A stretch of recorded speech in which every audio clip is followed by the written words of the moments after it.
উনি এখনো কথা বলে বঙ্গবন্ধুর কথা, শেখ রাসেলের কথা, ওনার মার কথা বললে উনার বুক বিদীর্ণ হয়ে যায়। কিন্তু উনি 6 বছর আসেন নাই। আপনার কি মনে ইচ্ছা করে আসছে নাই? কারণ বঙ্গবন্ধু খুনিরা দেশে ছিল, কারণ উনি জীবনের থ্রেট অনুভব করেছেন। শেখ হাসিনার বিরুদ্ধে কিন্তু কোনো মামলা ছিল না, কোনো মামলা ছিল না। জাস্ট বঙ্গবন্ধুর খুনিরা দেশে আসলে আমি একটু ছোট্ট করে বলি 75 15 আগস্টের সাথে বর্তমান সময়ের তুলনাটা, এবং 75 15 আগস্টে 10 বছরের শিশু রাসেল সহ সবাইকে খুন করে ফেলার সাথে বর্তমান সময়ের তুলনা করাটা একটু, না আমি তো সেটা করছি না। আপনি বলছেন যে আমি তুলনা করছি ভীতিটা। না না না, আমি তুলনা করছি ভীতিটা। মানে উনার মধ্যে এই ভীতিটা ছিল দেখে উনি আবার এটার জন্য আসতে পারেন নাই। ভোটার নির্বাচন, কারা কোন দলে যাচ্ছেন, কে কোন দলে আসছেন, ছোট দলগুলি ভাঙছে কিনা, নির্বাচনের শেষ পর্যন্ত কারা যাচ্ছেন, এবং এই নির্বাচন আসলে শেষ মুহূর্তে গিয়ে বা শেষ পর্যন্ত গিয়ে এটি গ্রহণযোগ্য হবে কিনা। আওয়ামী লীগ নির্বাচনে যাওয়ার কথা বলছে, অন্য দলের অনেক জনের সাথেও কথা বলছে নির্বাচনে আসা, অংশগ্রহণ করা নিয়ে, এমনকি বিএনপিকেও নির্বাচনে আসতে বলছে। এটি দিয়ে আসলে কি অর্জন হবে? আমি ইউনূসকে আহ্বান করি, আসেন আমার সাথে নির্বাচন করেন, যে কোনো কনস্টিটিউয়েন্সিতে আসেন, দেখি কে জিতে, কাকে জনগণ ভোট দেয়। আজকে নির্বাচন দিয়েছে, কেন আওয়ামী লীগ নির্বাচন করতে পারবে না? কেন আওয়ামী লীগে ভোট দিতে পারবে না? অবশ্যই আওয়ামী লীগকে নির্বাচন করতে দিতে হবে। আমরা নির্বাচন করতে চাই। আপনারা একটা জিনিস নিশ্চয়ই দেখেছেন যে অবৈধভাবে ক্ষমতা দখলকারী ইউনূস, সে কিভাবে আওয়ামী লীগকে ব্যান করে, তার কি অধিকার আছে? ডক্টর মোহাম্মদ ইউনূস, তাকে আমি প্রশ্ন করি যে সে কি জনগণের ম্যান্ডেট দিয়ে ক্ষমতা এসেছে, জনগণের ভোটে ক্ষমতা এসেছে? তা তো নয়। সেহেতু সে নিজেই স্বীকার করেছে, আমাদের বলতে হবে কেন? 2024 সালে সে ক্ষমতা দখল করলো, কিভাবে দখল করেছে সে নিজে ব্যাখ্যা দিয়েছে। যখন সেপ্টেম্বর মাসে নিউ ইয়র্কে যায় বিল ক্লিন্টন ফাউন্ডেশনে, সে সেখানে যে খুব উৎফুল্ল চিত্তে ঘোষণা দিল যে জুলাই মাসের যে ছাত্র আন্দোলন, ওটা কোনো ছাত্র জনতার আন্দোলন ছিল না। কারণ সকলকে বললো যে সেখানে তো কোনো নেতা ছিল না, কোনো নেতৃত্ব ছিল না। কেউ নেতৃত্ব দেখেছে না? তাহলে কিভাবে হলো? এটা ইউনূসের নিজের মুখের কথা যে মেটিকুলাস ডিজাইনের মাধ্যমে, তার মাস্টার মাইন্ড দ্বারা ওই আন্দোলন সংগঠিত হয়েছে। অর্থাৎ দেশি বিদেশি নানা ধরনের চক্রান্ত করেই সে আন্দোলন করেছে, আর আন্দোলন করে শেখ হাসিনাকে ক্ষমতা থেকে হটিয়েছে। আর শেখ হাসিনাকে জনগণের ভোটে নির্বাচিত জনপ্রতিনিধি হিসেবে বাংলাদেশের প্রধানমন্ত্রী, আওয়ামী লীগ সরকার গেছে জনগণের ভোটে নির্বাচিত।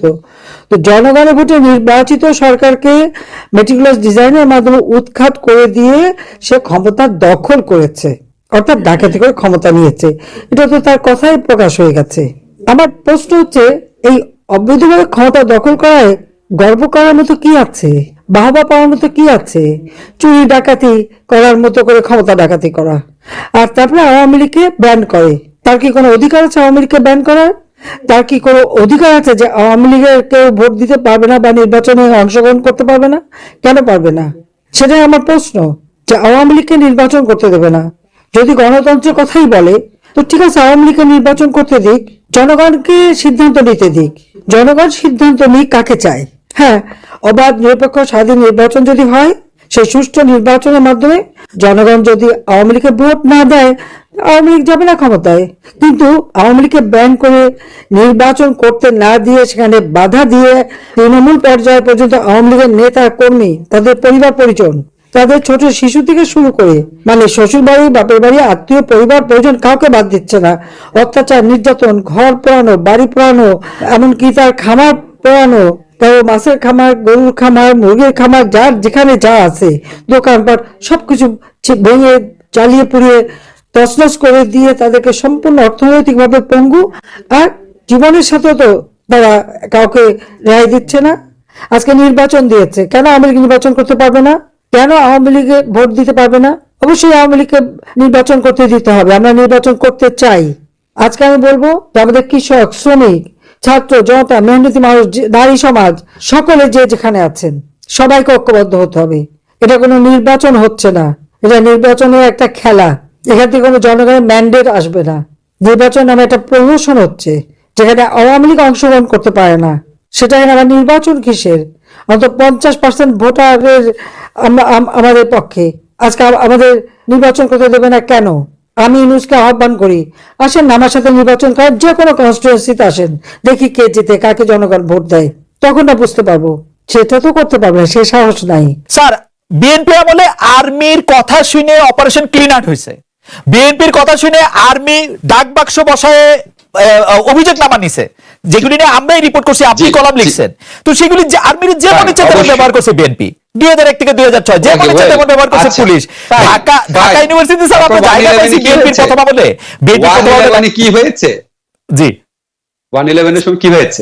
111 এর সময় 111 এর সময় কেন ওই সরকারটাকে আমরা বলি, যে আর্মি কন্ট্রোল কেয়ারটেকার গভর্নমেন্ট কেন বলি? এই যে একটু আগে হারুন স্যার তো বর্ণনা দিলেন, ওই কেয়ারটেকার গভর্নমেন্টটা বিএনপির গভর্নমেন্ট ছিল। ইয়াজুদ্দিন স্যার অত্যন্ত অন্যায় একটা কাজ করেছিলেন, স্যার কারেক্টলি বলেছে, এবং ওইটা আসলে বিএনপির একটা ফ্রন্ট লাইনের মতো ছিল। তো তখন আর্মি ইন্টারভিউ করে নাই 111-এ? আপনার মনে নাই মইনুল আহমেদ নিজে পার্সোনালি ঢুকেছিল যে বঙ্গভবনের ভিতরে? আমি আপনাকে ইতিহাসে বলছি, আমি এই আমাদের কথা বলছি না, আমি ভালো মন্দ বলছি না, কিন্তু আমি বলছি বাংলাদেশের ইতিহাস হচ্ছে অনেকগুলা পাওয়ার স্ট্রাকচার আছে, সিভিল সোসাইটি, গণমাধ্যম একসাথে, আর্মি একসাথে ছিল, সরকারি দল একসাথে, বিরোধী দল একসাথে, এই চারটা অন্তত পাওয়ার স্ট্রাকচার ছিল, এবং বিদেশি মিশন, বিদেশি শক্তিগুলা, 5টা স্ট্রাকচার ছিল।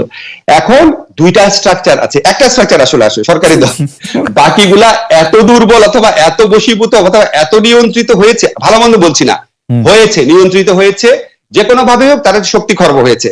এখন সরকারের একাধিপত্য এমন পর্যায়ে চলে গেছে, এখন আমেরিকার একটু হুমকিতে সরকার গা করছে না, আর স্টেটটা অনেক বেড়ে গেছে। এই যে দেখেন ওবায়দুল কাদের যখন নিজে বলে যে আওয়ামী লীগ ধ্বংস হয়ে যাবে, মানে তাদের স্টেটটা অনেক হাই, এই স্টেটটা অনেক হাই হওয়ার কারণে আমার ধারণা আওয়ামী লীগের মধ্যে এই চিন্তা কাজ করে যে মেরে ধরে খুন করে বিচার করে যা ইচ্ছা করে যেইভাবে হোক ক্ষমতায় থাকবে, এই ধরনের একটা। প্রফেসর আসিফ নজরুল, আমি আপনার সর্বশেষ আমার কাছে মানে যে কলামটা আছে আপনি যেটা লিখেছেন 28 অক্টোবর ঘিরে অপবাদের রাজনীতির পরিণতি কি, সেটি শুরু হয়েছে যে এরকম একটি লাইন দিয়ে নিজেদের পছন্দ মতো ব্যবস্থা নির্বাচন করার যে মিশন সরকার, ঘোষিত মিশন সরকারের ছিল, 28 অক্টোবরের ঘটনাবলীর মাধ্যমে তা পূরণ করার পরিস্থিতি সৃষ্টি হয়েছে। আমরা আগের পরে ঘটনা জানি, সেজন্য আমি সরাসরি কথা আসছি।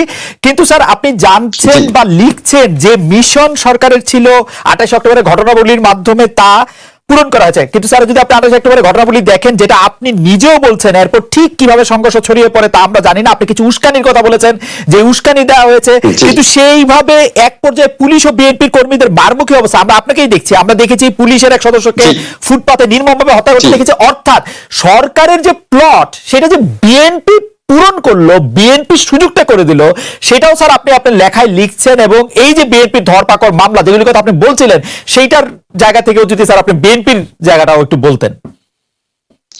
আমার লেখার মূল মেসেজটা কি ছিল? লেখাটা হেডিং ছিল অপবাদের রাজনীতি, এবং আমি বলেছিলাম একটা ফ্রেঞ্চ প্রবাদ আছে, আপনি যদি কোনো একটা কুকুরকে হত্যা করতে চান, আপনি বলুন না জলাতঙ্ক হয়েছে।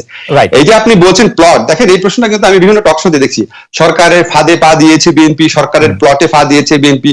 একটা সরকার ইলেকশনে করার আগে তাকে এত প্লট করতে হয়, তাহলে সে সুষ্ঠু ইলেকশন করবে আপনি বিশ্বাস করেন কিভাবে? সে যদি প্লট করে, ধরে নিলাম বিএনপি সরকারের প্লটে পা দিয়েছে, সে যদি প্লট করে বিরোধী দলের জনসভাকে সাউন্ড গ্রেনেড মারিয়ে উড়ে দিবে, তারপর বিরোধী দলের সমস্ত নেতাকে গ্রেফতার করতে পারে, নির্বিচারে গায়েবী মামলা দিতে পারে, নির্বিচারে অপবাদ করতে পারে, ইলেকশনের মাঠ থেকে একটা দলকে জেলখানায় ঢুকিয়ে ইলেকশন করতে পারে, এটা যদি একটা সরকারের প্লট হয়, ফাইন, আপনি তাকে অ্যাপ্রিশিয়েট করতে চাইলে অ্যাপ্রিশিয়েট করেন, কিন্তু এটা বলেন না যে এই সরকার সুষ্ঠু এবং অবাধ নির্বাচন দিবে। অসম্ভব। এটা ওটা বারবার যে বলেছে যে তাদের আন্ডারে ইলেকশন হবে, এক্স্যাক্টলি এই সেটিং এ ইলেকশন হবে, এক্স্যাক্টলি ওই মিশনটাই পূরণ করছে। ওই মিশনের পথে যারা বাধা দিয়েছে তাদেরকে সর্বোচ্চ পর্যায়ে শক্তি প্রয়োগ করে তাদেরকে এই রাজনীতির মাঠ থেকে দূর করে দিয়েছে। আমি একটা কথা আপনাকে বলি, আমরা যখন কম্পারিজন করি না, ধরেন আজকে আপনার কি মনে আছে খালেদ, আপনি যখন সাংবাদিক ছিলেন, আমাদের হারুন স্যারও তখন অনেক তখনও লেখালেখি করতেন, আপনি দেখেন 1996 সনে বিএনপি যখন একটা ভুয়া নির্বাচন করতে গেছে ফেব্রুয়ারি মাসে, তখন কিন্তু আওয়ামী লীগও সমান ধ্বংসযজ্ঞ চালিয়েছিল, কোন কোন ক্ষেত্রে বেশি চালিয়েছিল। আমি আজকে একটা পত্রিকাতে দেখলাম যে তখন একদিনে চট্টগ্রামে 200 গাড়ি পোড়ানো হয়েছিল, একদিনে। আপনি যদি চান আমি কাটিংটা পাঠিয়ে দিব। এবং আপনি জানেন রেল লাইন উপড়ে ফেলা হয়েছে, রেল লাইনে বগিতে আগুন দেওয়া হয়েছে। ধ্বংসযজ্ঞ তখনও তো আওয়ামী লীগ করেছিল, তো আওয়ামী লীগ কি তখন উধাও হয়ে গেছে? আমি তখনকার আওয়ামী লীগের আন্দোলন এবং বিএনপির আওয়ামী লীগের দাবি মেনে নেওয়া এবং এখনকার সময় যখন আমি কম্পেয়ার করি, তখনকার হচ্ছে আমার মনে হয় কি রং কি হয়েছিল, মানে পার্থক্যটা কোথায়?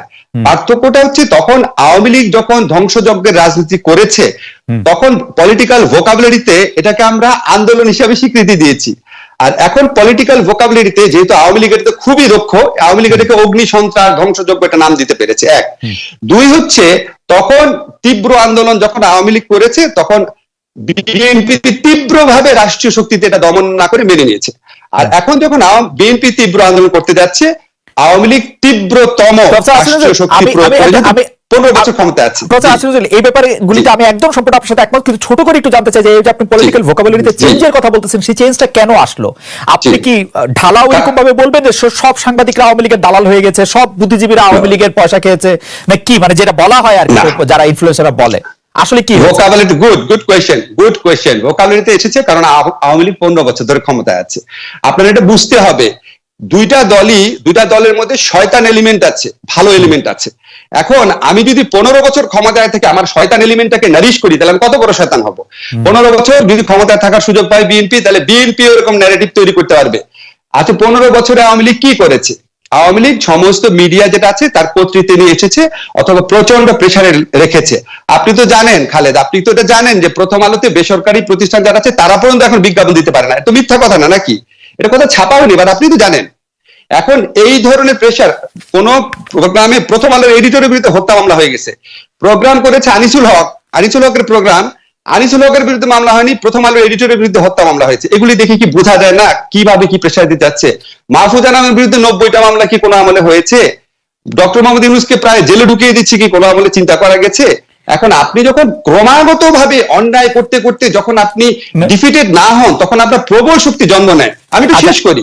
এখন সরকার যেই পরিমাণ মিডিয়াকে নিয়ন্ত্রণ করতে পারছে 15 বছর ক্ষমতায় থাকার সুযোগে, এটা আগে কোন সরকার এত পুরো সময় পায় নাই, এত দীর্ঘ সময় পায় নাই। আর এমনি তো আওয়ামী লীগের একটা প্রচন্ড স্ট্রং বেজ আছে, যারা সংস্কৃতি সেবী আছে, যারা সাহিত্যিক আছে, সাংবাদিক আছে, বিকজ আওয়ামী লীগ মুক্তিযুদ্ধে নেতৃত্ব দানকারী দল।